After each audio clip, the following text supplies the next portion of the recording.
Halo, selamat datang di video saya kali ini. Pada kesempatan kali ini, saya akan menjelaskan terkait materi dari mata kuliah struktur data yaitu array-based sequence untuk Python. Namun sebelum itu, perkenalkan saya Priscilla Fabiola dengan NIM E1124036.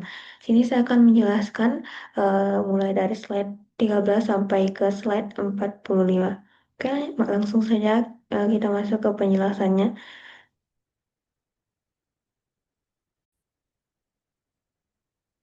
Nah, saat ini kita bisa lihat di layar ada tampilan grafik dan juga kode Python. Di sini saya akan menjelaskan terkait grafiknya dulu. Jadi grafik pada slide ini menunjukkan jumlah operasi primitif yang dibutuhkan setiap kali kita melakukan operasi append pada sebuah dynamic array, di mana sumbu X yang naik ke atas itu dari atas ke bawah menunjukkan jumlah elemen saat ini dalam array, sedangkan sumbu Y, sumbu yang horizontal dari kiri ke kanan atau kanan ke kiri itu menunjukkan banyaknya operasi yang diperlukan. Perlu diperhatikan bahwa sebagian besar operasi append itu hanya membutuhkan satu operasi saja. Bisa kita lihat pada eh, grafiknya di sini, kebanyakan dan dominannya itu bat dia batangnya itu pendek.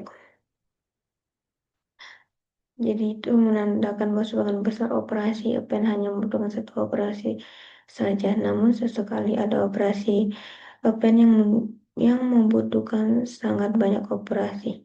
Contohnya ini, dan ini bat, eh, empat batangan ini, empat grafik batang ini em, mengalami peningkatan yang sangat signifikan dan jauh lebih besar dibandingkan dari jumlah grafik batangan yang dominan di bawah ini yang pendek-pendek. It- Nah, hal itu bisa terjadi ketika array penuh dan harus dilakukan alokasi ulang atau resize. Istilah itu disebut dengan creation of new array plus capping. Eh, Pola ini adalah ciri khas dari dynamic array yang biasanya dominan menggunakan sedikit operasi, tapi sekali terjadi lonjakan yang bisa menggunakan banyak operasi. Oke, selanjutnya di slide yang sama kita bisa lihat, ada eh, kode. Mari kita coba lakukan, kita buat di VS Code.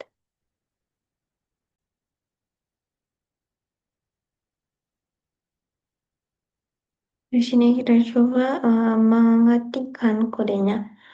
Untuk kita coba nanti. Situ eh, untuk kodenya itu implementasi dari dynamic array. Pertama kita import dulu si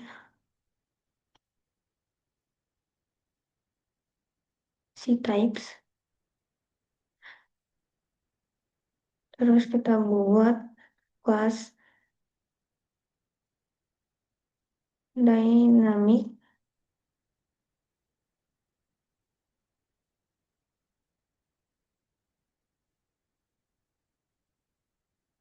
array. Terus kita buat konstruktor, definisikan init.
get item, self,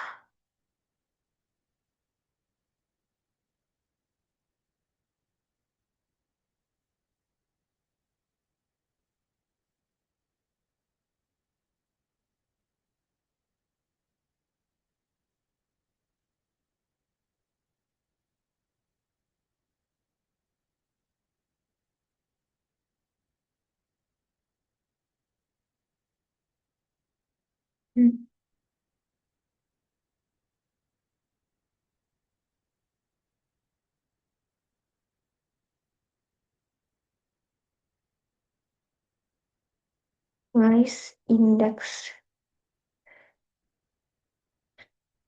error,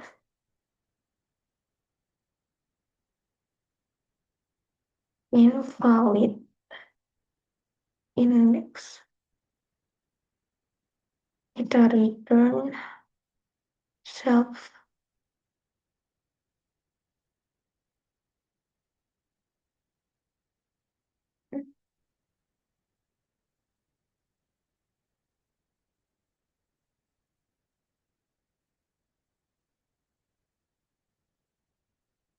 Terus kita gunakan append untuk memasukkan nilai atau menambah nilai.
Ini kita masukkan nilainya untuk array A, 1,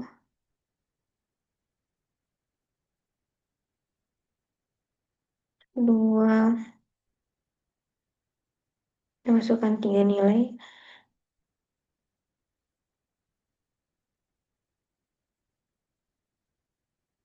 3. Salah. 7, 7.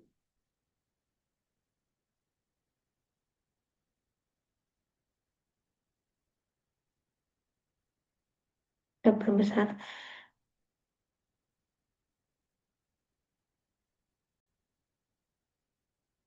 Nah, untuk kode yang telah dibuat ada beberapa baris kode yang perlu diperhatikan. Yang pertama itu kita import C-type. Nah, kita mengimport modul C-type itu yang memungkinkan Python mengakses tipe data tingkat rendah atau low level seperti misalnya array C. Ya, ini tuh diperlukan karena Python tidak memiliki array primitif. Selanjutnya itu ada self n sama dengan 0. Itu variabel yang menyimpan jumlah elemen yang sebenarnya tersimpan dalam array diberikan nilai awal 0 karena arraynya itu masih kosong. Selanjutnya ada self capacity sama dengan satu, jadi kapasitas awal array itu adalah satu, di mana artinya array itu hanya bisa menampung satu elemen sebelum harus diperbesar. Selanjutnya ada self A, yaitu merupakan self A sama dengan self make array, self capacity yang itu merupakan array tingkat rendah dengan kapasitas yang telah ditentukan. Selanjutnya, selanjutnya ini bagian sini ada metode append. Jadi metode append itu pertama kali melakukan pengecekan apakah array sudah penuh dengan menggunakan kode self n equal self capacity. Jika penuh maka dia akan dipanggil uh, resize untuk menggandakan kapasitas. Selanjutnya metode resize itu membuat array baru yang diberi nama P dengan kapasitas C yang menyalin semua elemen baru dari elemen menyalin semua elemen lama ke array baru dan menyimpannya ke array baru yang kita beri nama tadi array B. Nah, untuk outputnya itu berupa, oh kita belum jalankan.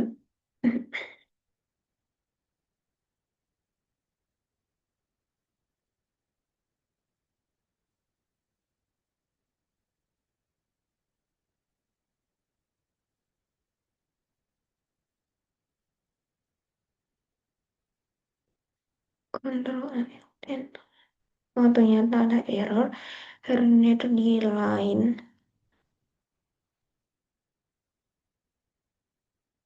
14.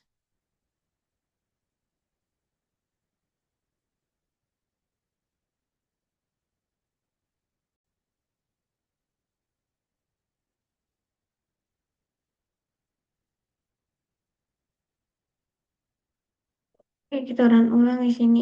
Kita melihat hasilnya berupa angka 1, 2, dan 7. Em,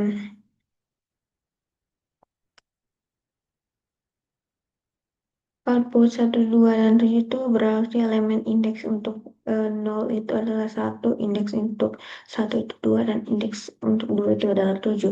Jadi ketiga nilai itu yang kita append tadi.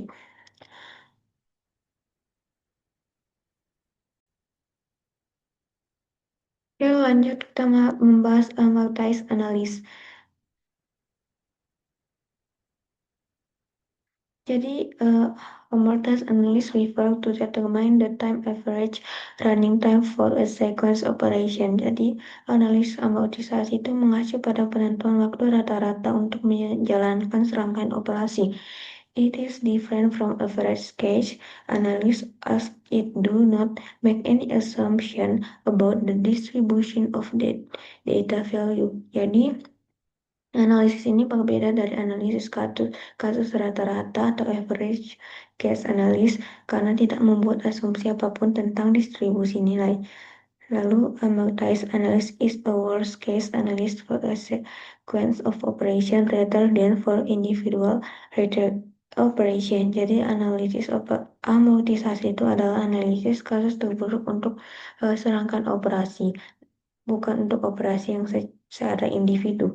The motivation of a multi-analyst is to be better understand the running time of chain technique, while standing worst case analysis provide of overall pessimistic bound. Jadi, motivasi di balik analisa motivasi adalah untuk lebih memahami waktu eksekusi dari teknik tertentu, di mana analisis kasus terburuk standar memiliki batasan secara pesimistik.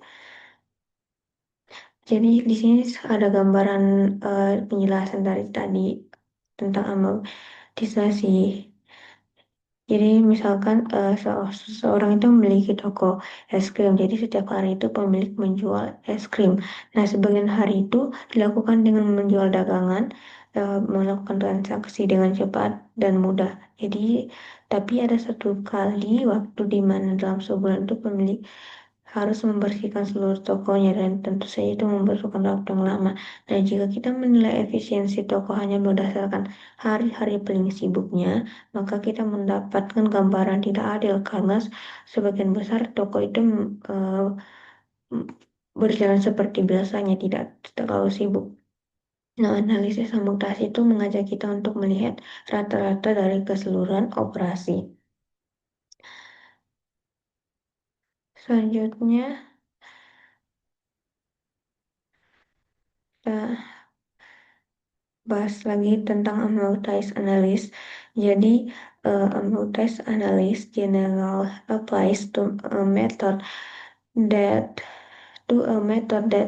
consists of a sequence operation where the vast majority of the operation are cheap, but some the operation are expensive. Itu seperti yang saya jelaskan tadi, di mana analisis amortisasi itu umumnya diterapkan pada metode yang terdiri dari serangkaian operasi, di mana sebagian besar operasinya itu bersifat murah atau mudah, namun ada beberapa operasi itu yang bersifat mahal atau lambat.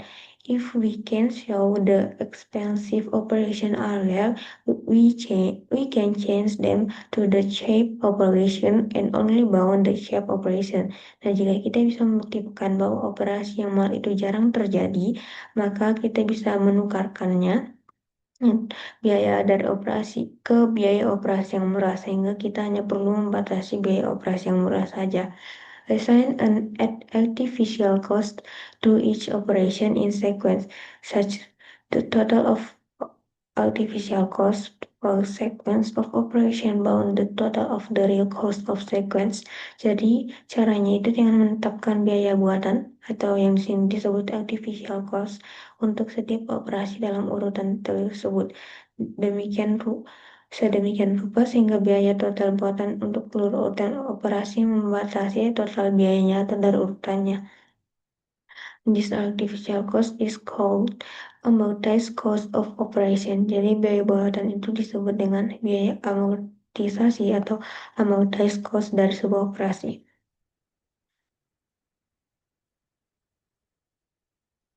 Lanjut masuk ke amortized analysis of dynamic array.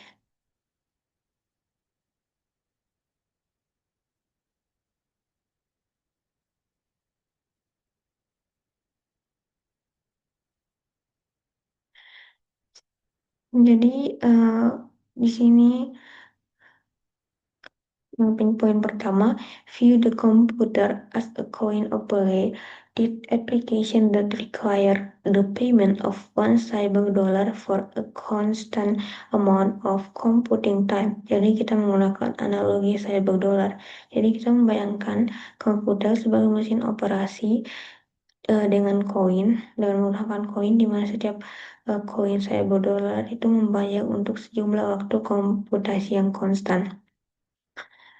Uh, When operation is executed, we should have enough cyber dollar available in our current bank account for the operation running time.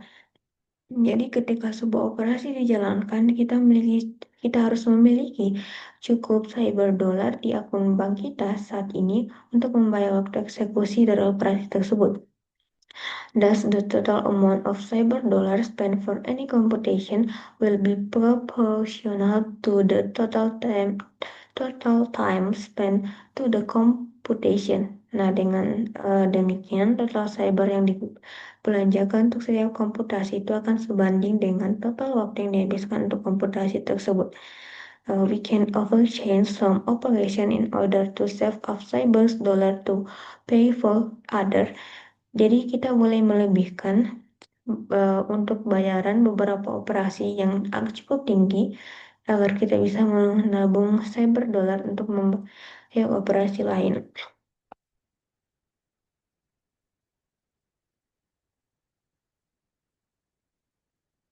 Oke, kita lanjut ke proposition 5.1. Let di sini let S be a sequence implemented by means of a dynamic array with initial capacity 1 using the strategy of doubling the array size when full.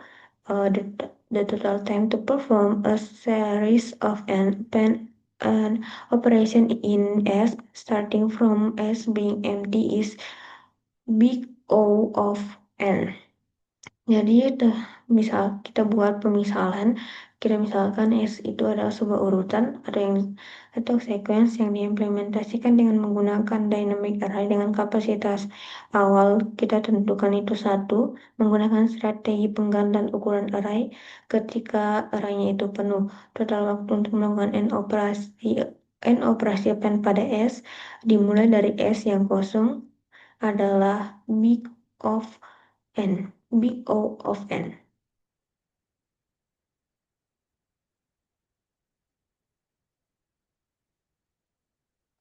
Di sini ada aja justification atau pembuktian. Jadi, let's assume each append operation in X cost $1 include exclude time spent for growing the array. Let's assume growing the array from size to size 2K requires K cyber. Jadi kita asumsikan setiap operasi append dan S itu membutuhkan biaya $1. Nah, tidak termasuk dengan waktu yang dihabiskan untuk melakukan resize array. Lalu kita asumsikan memperbesar array dari ukuran K menjadi 2K membutuhkan sebanyak K cyber dolar. Let's let's charge $3 for each append operation that does not cost of overload. Jadi kita tetapkan biaya $3 untuk setiap operasi append yang tidak menyebabkan overflow atau tidak memicu resize. There's a profit of $2 for each insertion that does not grow the array in and is short in the cell where an element is insert. Jadi ada keuntungan $2 untuk setiap penyisipan yang tidak memperbesar array. Dengan keuntungan ini yang disimpan nanti ke sel tempat elemen disisipkan. An array overflow occurs when S has two E return atau equal zero element. Jadi overflow terjadi ketika S itu memiliki dua kali elemen di mana I itu lebih besar atau sama dengan 0.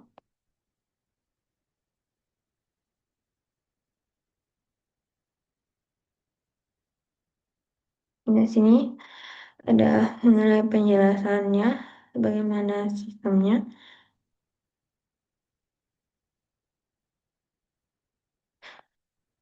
Jadi pertama-tama cyber dollar itu disimpan di dalam sel-sel di antara dua kuadrat I kurang 1 dan 2 kuadrat I kurang 1 di mana skema memorisasi yang valid di mana setiap operasi dikenakan biaya 3 cyber untuk seluruh komputasi terbayar. Oleh karena itu, untuk operasi append kita memerlukan 3 cyber.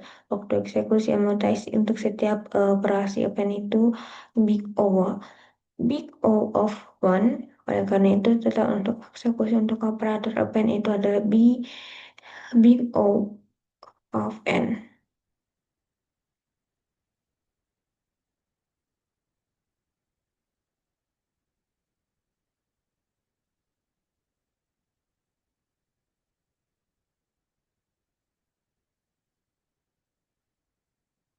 Dan selanjutnya kita masuk ke mana? Geometry increase in capacity. Jadi geometry increase in capacity the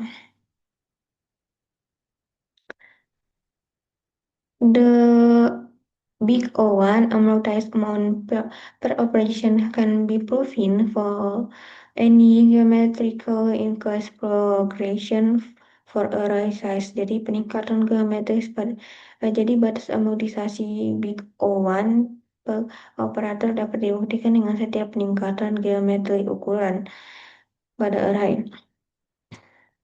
Behalf of arithmetic progression, reserving a constant number of additional cell during array resize lead to poor performing. Jadi kita perlu mewaspadai peningkatan aritmatika, menyimpan sejumlah sel tambahan pada konstan saat resize array menghasilkan performa yang buruk.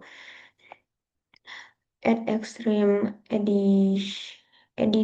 adding one cell, its append operation lead to a quadratic over overall cost. Jadi pada keadaan ekstrim menambahkan satu sel untuk setiap operasi append itu menghasilkan biaya keseluruhan yang kuadratik. Using increase of two or three cells at a time is slightly better but still lead to quadratic overall cost. Jadi menggunakan peningkatan dua atau tiga sel itu pada satu waktu sedikit lebih baik daripada menghasilkan biaya keseluruhan kuadratik.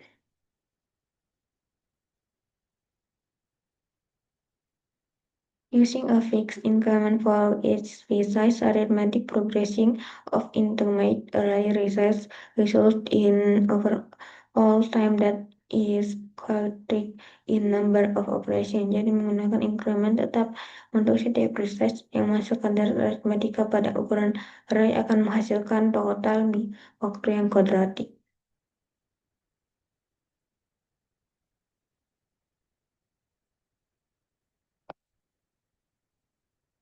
Oke. Di sini pada slide 20 kita memiliki dua grafik.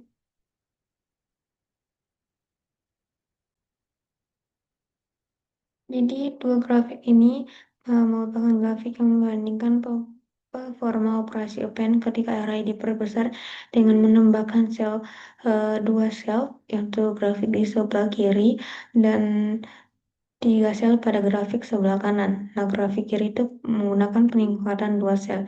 Perlu diperhatikan bahwa batang-batang tinggi pada operasi yang mahal atau sulit muncul lebih sering dan terus meningkat nilainya. Misalnya, pada elemen kedua, 2, 4,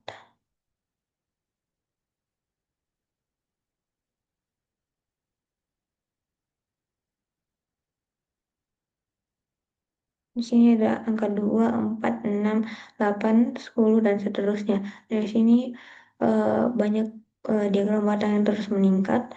Untuk grafik sebelah kanan, dengan peningkatan sel 3 sel, polanya serupa, hanya resize-nya terjadi sedikit lebih jarang karena terjadi resize itu setiap 3 elemen.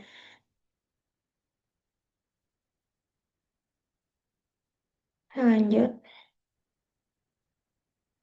masuk ke proposition 5.2.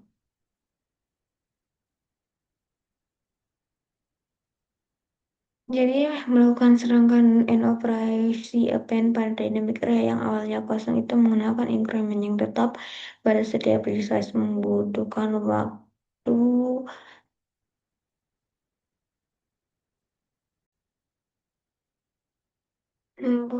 waktu omega n kuadrat. Jadi sini lakukan pembuktian atau justification. Misalkan si C itu lebih besar dari 0, maka increment tetap dalam kapasitas yang digunakan untuk setiap event resize.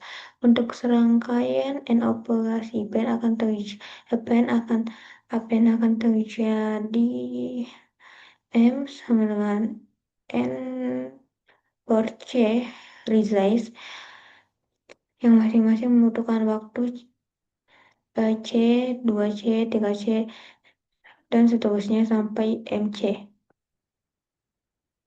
Total waktu akan sebanding dengan jumlah C yang sama dengan C kali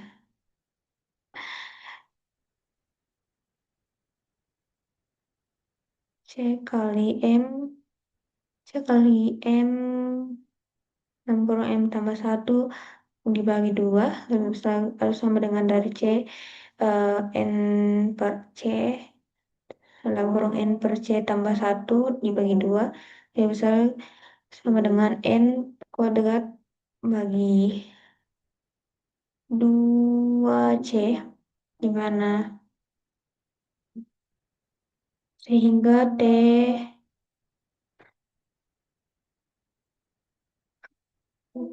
omega N kuadrat. Oke, selanjutnya kita bahas memory usage of shrinking an array. Jadi, konsekuensi lain dari aturan peningkatan geometris dalam kapasitas untuk menambahkan elemen dynamic array adalah bahwa ukuran array akhir dijamin proporsional dengan jumlah keseluruhan elemen. Artinya, struktur data ini menggunakan memori Big O(n). Jika sebuah kontainer seperti list Python itu menyediakan operasi yang menyebabkan penghapusan satu atau lebih elemen, diperlukan kehati-hatian untuk memastikan bahwa dynamic array tetap menjamin penggunaan memori Big O(n).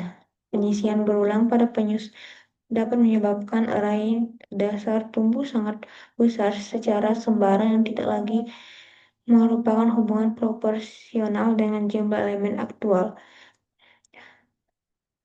Elemen implementasi gue bahas pada struktur data semacam ini akan memperkecil jumlah array dasar saat tertentu sambil tetap mempertahankan batas amortisasinya, yaitu Big O(1) pada setiap operasi individu.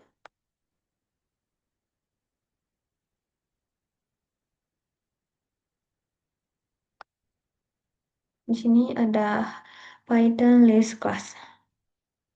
Mau kita bahas. Jadi Python implementation of the append exhibit a multi-constant time behavior. Jadi implementasi metode append pada Python itu menunjukkan perilaku waktu konstan yang diamortisasikan. As we can see, the amortized time for each append setiap setiap kali, seperti yang kita bisa lihat, operasi untuk setiap append tidak bergantung pada jumlah n. Bagian sini pada tabel n 200, 1000 dan lain sebagainya. Sini ada kodenya, mari kita buat.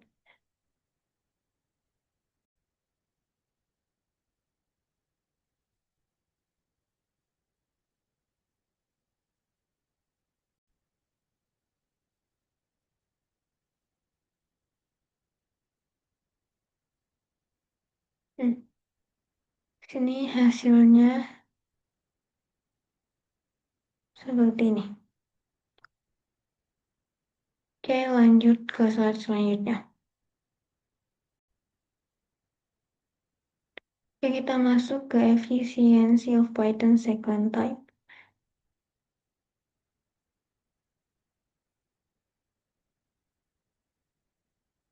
Di sini pernyataan pertama, tuples are typical memory efficient that list because they are immutable. Jadi tuple umumnya lebih efisien dalam penggunaan memori dibandingkan list karena tuple itu bersifat immutable atau tidak dapat diubah. Tuple class implements non-mutating behavior of list class. Jadi kelas tuple itu mengimplementasikan perilaku non-mutating yang tidak atau artinya tidak mengubah data dari kelas list. Constant time operation len data and data i. Jadi operasi dengan constant data dalam kurung len dan data i. Computing requirement looping over all element in array. Jadi penghitungan count membutuhkan perulangan melalui semua elemen dalam array.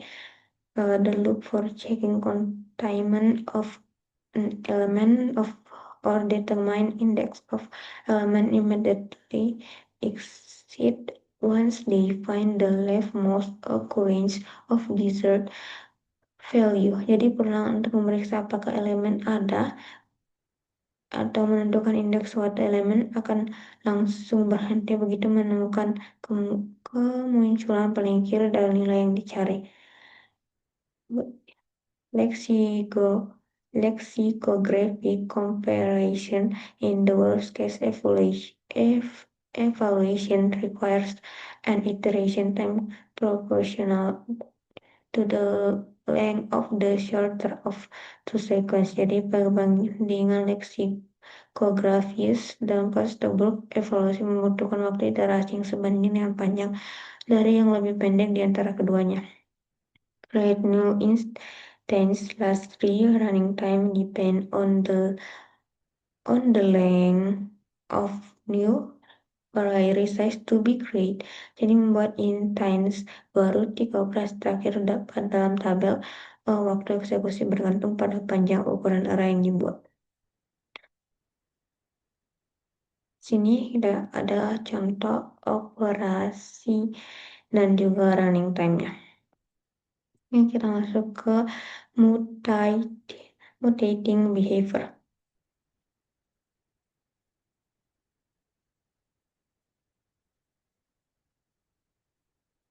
Jadi mutating behavior ada pernyataan set item method require constant time. Jadi metode set item membutuhkan waktu konstan. Adding elemen to a list, menambahkan elemen ke list.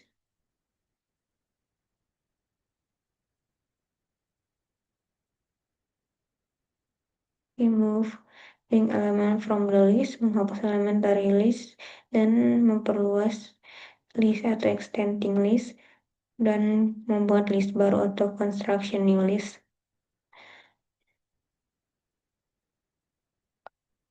Sini ada operatornya seperti data dengan file, data append sama dengan value, beserta juga running time-nya. Lanjut ke adding element to a list.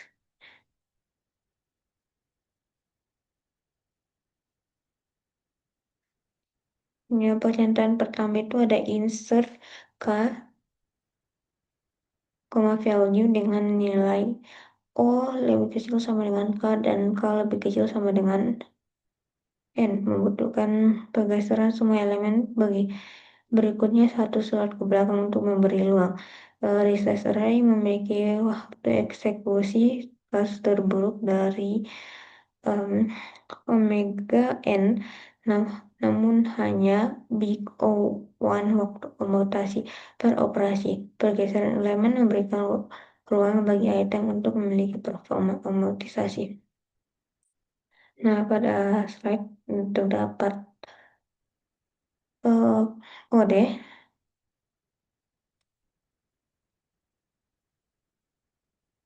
Jadi kode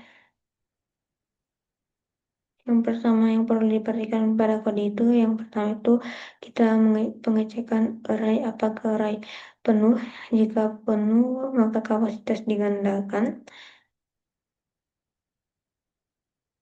Ini di bagian self resize itu dia dikalikan 2 kali dari kapasitas, lalu kemudian geser semua elemen dari posisi N kurang 1 turun ke posisi K, masing-masing satu slot ke kanan. Loop dimulai dari elemen paling kanan dan mundur ke posisi K tambah 1. Nah, setelah ada ruang kosong, posisi K disimpan value di sana dan increment N. Hasilnya seperti ini. Oke, lanjut. Analyzing the runtime performing of Python insert operation.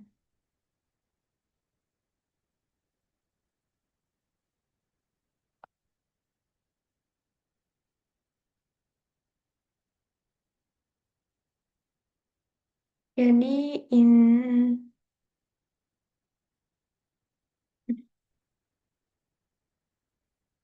inserting at the beginning of the list is most expensive, requiring linear time per operation. Jadi menyisipkan di awal list adalah operasi yang paling mahal dan membutuhkan waktu linear per operasi. Inserting at the middle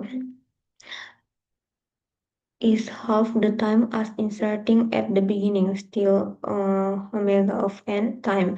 Menyisipkan di tengah membutuhkan setengah waktu bagi menyisipkan di awal, namun tetap omega of n.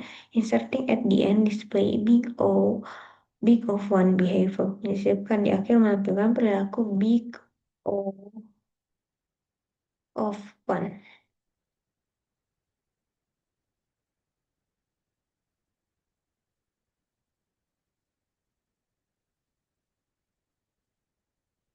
Tampilannya seperti ini.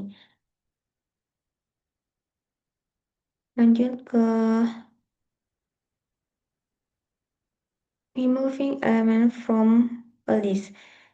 Pertama ada pop. Pop itu remove the last element from the list. Jadi menghapus elemen dari list. Pop K itu menghapus elemen dari indeks K kurang dari N dari list dan membutuhkan waktu 0 of N kurang K karena jumlah pergeseran bergantung pada pilihan K. Pop 0 itu ada yang paling mahal menggunakan waktu omega of N. Menghapus Remove remove dapat menghapus nilai yang ditentukan tanpa menentukan indeks dari list dan membutuhkan waktu omega of n.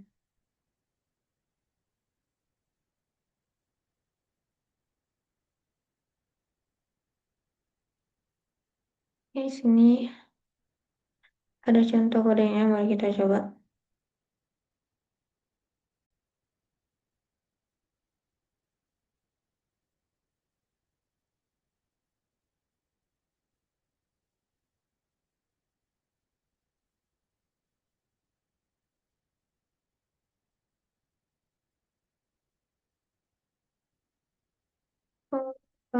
In range soft and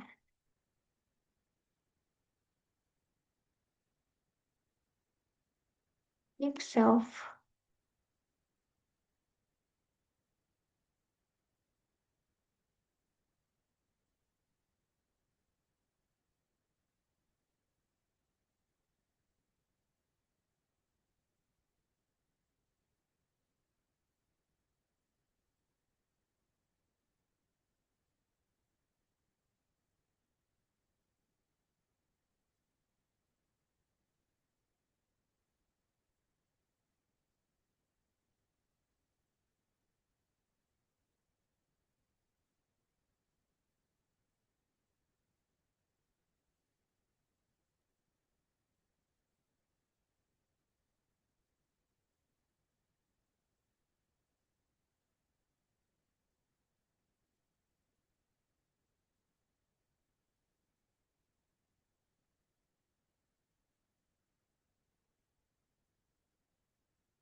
Nah, untuk hasilnya tuh seperti ini.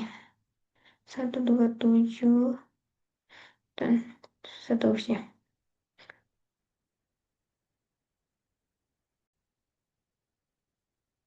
Selanjutnya kita masuk ke extending a list.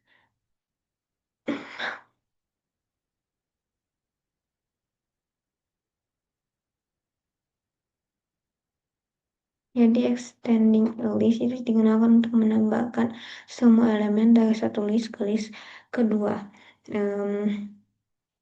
Data extend other itu setara dengan pengguna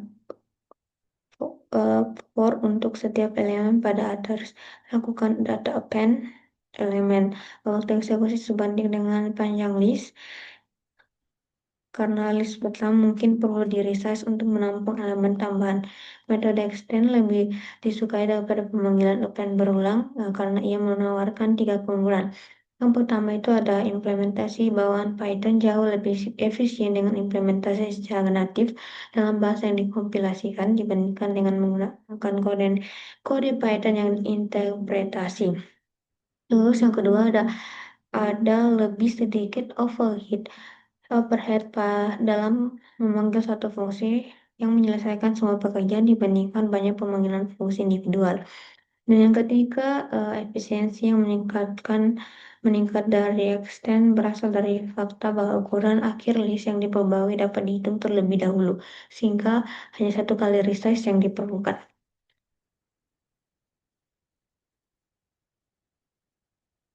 Ya, kita masuk ke constructing new list.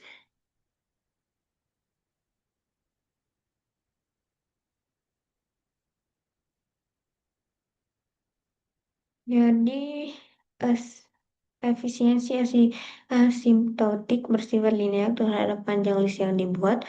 Syntax list comparison itu secara signifikan lebih cepat daripada membangun list dengan menambahkan elemen yang berulang. Lalu, uh, lebih efisien membuat list dengan menggunakan O, O kali N daripada membangun secara bertahap.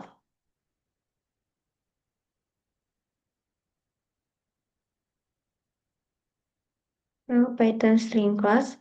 um, Pernyataan pertama itu some notation length of a string and length of a second string m. Jadi beberapa notasi panjang sebuah string n dan panjang notasi kedua adalah string m. Method that produce a new string. Example, capitalist center strip requirement time is linear in length of the string that is produced. Jadi metode yang menghasilkan string baru misalnya itu capitalist center strip membutuhkan waktu linear terhadap panjang yang dihasilkan. Perilaku menguji kondisi boolean pada sebuah string awal yang membutuhkan waktu big O of n memeriksa semua n karakter dalam kasus terburuk.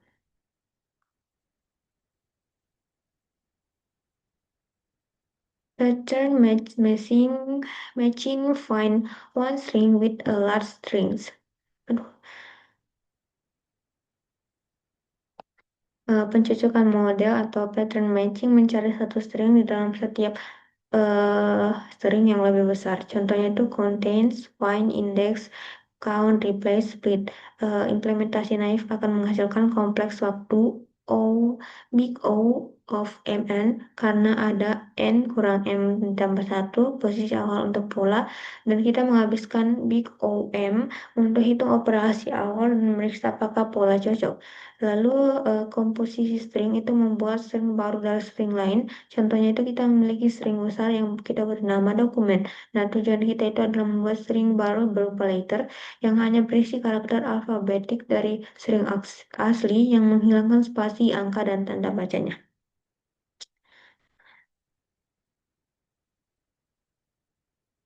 Terus ada implementasi kedua,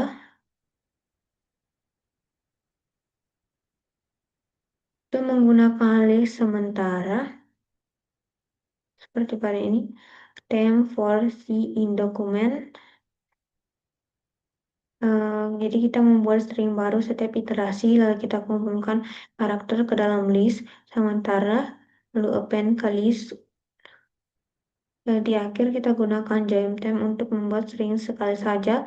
Join ini membuat satu string. Terus ada little time.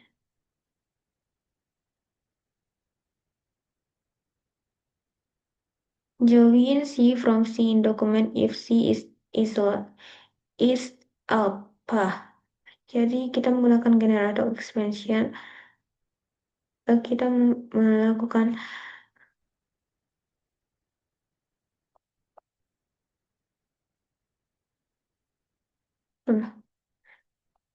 di implementasi ketiga menggunakan list komprehensif letter spasi John C for C in document if aspa is alpha. Jadi kita list comprehension memfilter dan mengumpulkan karakter alfabet secara efisien, kemudian menyatukannya menjadi string. Implementasi keempat, letter join C for C in document is C alpha menggunakan generator expansion, uh, bukan list comprehension. Selanjutnya, using array based sequence.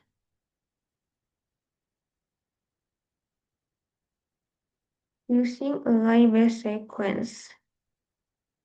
Jadi we will study the following three examples showing high score of a game starting a sequence simple cryptograph. Kita akan pelajari tiga contoh aplikasi. Yang pertama itu menyimpan skor tertinggi dari game, mengurutkan sebuah sequence, dan kriptografi. Yang pertama, storing high scores for a game.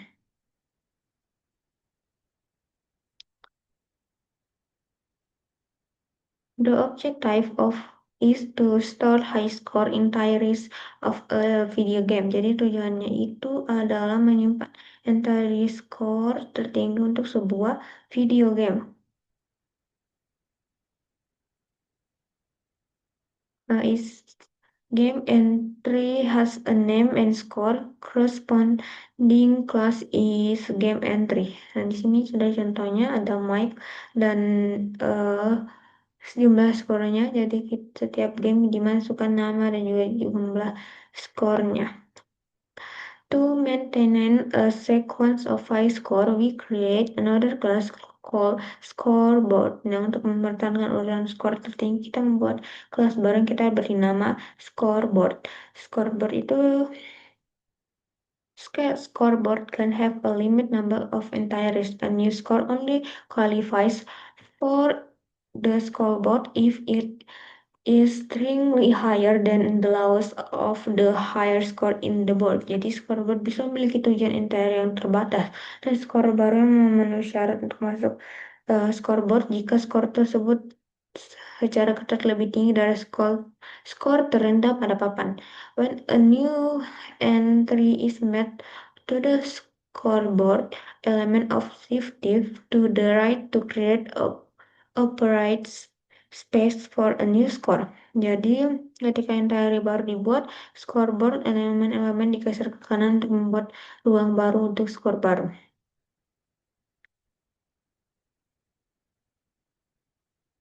Ini contohnya, ada muncul Jill, jadi nama-nama yang lain yang lebih rendah skor Jill digeser ke bawah. Ini contoh kodenya.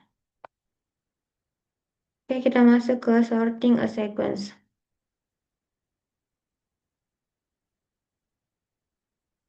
Jadi, tujuan the objective is to sort an order sequence of element into non-decreasing order of its value. Jadi tujuannya adalah mengurutkan sequence elemen yang tidak terurut menjadi urutan yang tidak menurun berdasarkan nilainya. Insertion sort algorithm start with the first element in the array one element by itself its source. Jadi algoritma sort itu mulai dari elemen pertama berdalam array, satu elemen dengan sendirinya yang diurutkan. Considers of the second element if it's smaller than the first, we swap them. Jadi kita perhatikan elemen kedua, jika lebih kecil dari elemen pertama kita tukar. Lalu consider the third element, we swap it leftward until it is in the proper order with the first two element and so on. Jadi kita pertimbangkan lagi elemen ketiga, kita tukar ke kiri sampai berada di urutan yang tepat dengan kedua elemen pertama dan seterusnya.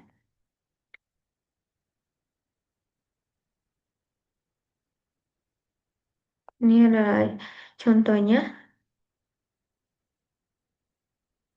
di misalnya ini kita masukkan C karena nilai B pertama dia dari ditukar digeser ke kanan itu seterusnya. Nah, di sini ada simple cryptograph.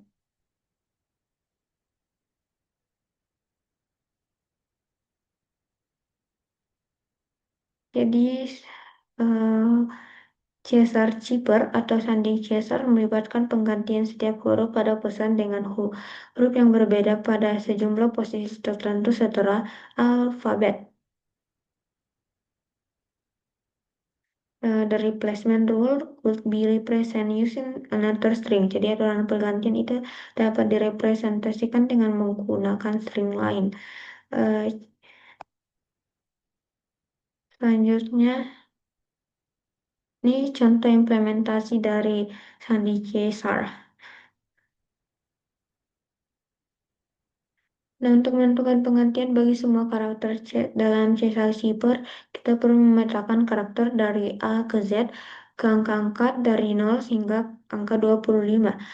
Formula untuk konversi tersebut berupa J sama dengan OR C kurang OR A, di mana OR C itu mengembalikan nilai Unicode dari sebuah karakter. Lalu ada enkripsi yaitu mengganti setiap huruf I dengan huruf I tambah R, mod 26. Lalu ada decryption atau dekripsi mengganti semua huruf I dengan huruf I kurang R mod 26. Misalnya kodenya seperti ini. Kita lanjut ke multidimension dataset. Jadi pernyataan pertama have more than one dimension. Multidimension dataset have more than one dimension. Atau dimension list may be called a matrix. Jadi data multidimensi itu memiliki lebih dari satu dimensi. List dua dimensi dapat disebut dengan matrix. Contohnya itu geographical information may be naturally represented in two dimension. Informasi geografis adalah secara alami merepresentasikan dalam bentuk dua dimensi. Data jarak yang diperoleh dari lidar ke data 3D, lalu ada monochrom image, di mana setiap elemen monogram image berupa hitam putih dalam bentuk dua dimensi. Setiap elemen itu dapat diakses menggunakan sintaks data 1, 2.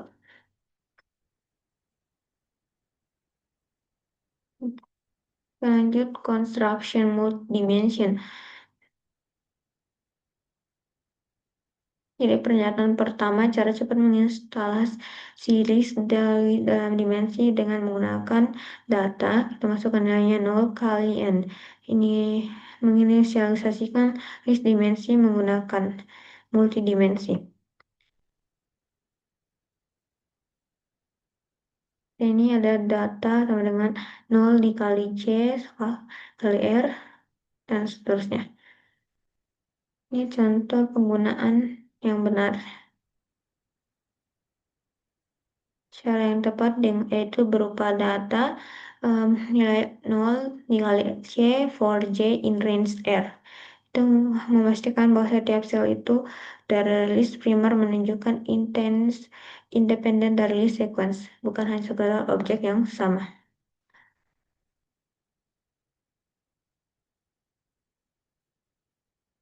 Nah, di sini ada contoh tic-tac-toe game.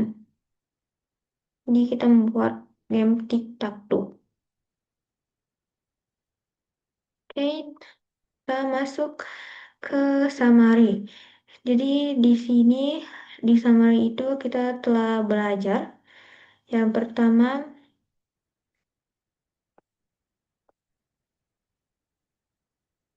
kita mempelajari yang pertama working of the low level array initialization, accessing element dan sebagainya. Lalu kita juga telah belajar tentang referential array dan compact array, membuat dan mengelola dynamic array, memahami sequence berbasis array di Python, misalnya tulis, tuple, dan string, menganalisis kompleksitas waktu eksekusi dalam mengelola sequence berbasis array, lalu beberapa aplikasi dari sequence, misalnya itu scoreboard, terus membuat array multidimensi. Oke, sekian penjelasan saya untuk em, materi struktur data. Kiranya apa yang saya boleh jelaskan boleh bermanfaat. Terima kasih.